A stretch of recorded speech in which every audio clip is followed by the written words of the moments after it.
regarde les Disney dans l'ordre chronologique avec nos yeux d'adultes et aujourd'hui on fait Oliver et compagnie. Mais pourquoi m'envers? La rue je connais, j'ai dû savoir faire. C'est ta première fois encore? J'ai l'impression qu'on fait que des premières fois avec toi. Alors, non, j'ai trouvé ça vraiment cool.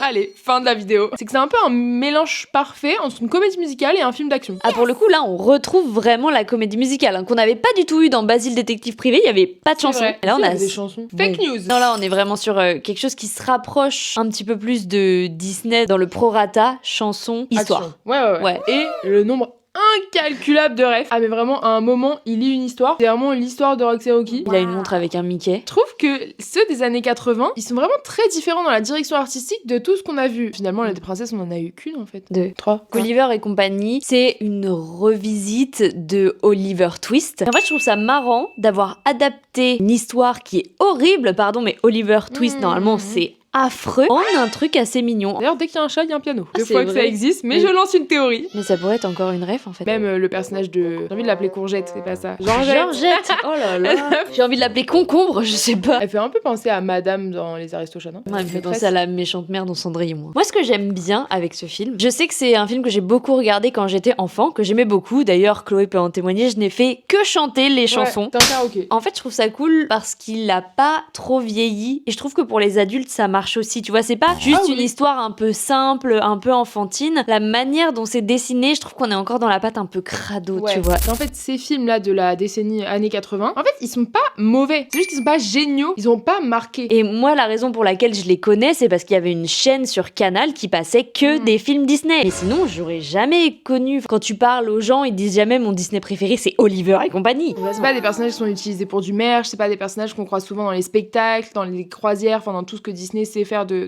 dérivés. Mais peut-être qu'après, ça fait aussi partie de la tranche de Disney qui aujourd'hui est un peu compliqué de ressortir parce que la place de tout ce qui va être alcool, de tout ce qui va être cigarette, de tout ce qui va être nudité des femmes, c'est plus compliqué de les incorporer aujourd'hui. C'est aussi le reflet d'une société parce que c'est des films qui se passent dans la ville à l'époque un peu où ils sont sortis. Il y avait les tours jumelles dans Ah New York. En fait, là, je suis en train de regarder parce qu'on a fait un Oh, calendrier. wow. Là, on en a 120. On est à l'épisode 23 prochain, c'est Qui C'est veut la un peau de peu- Roger Rabbit. alors, c'est C'est hors un peu le série. bordel, on va pas vous mentir aussi que des fois l'ordre... On est des amis. La rue, je connais.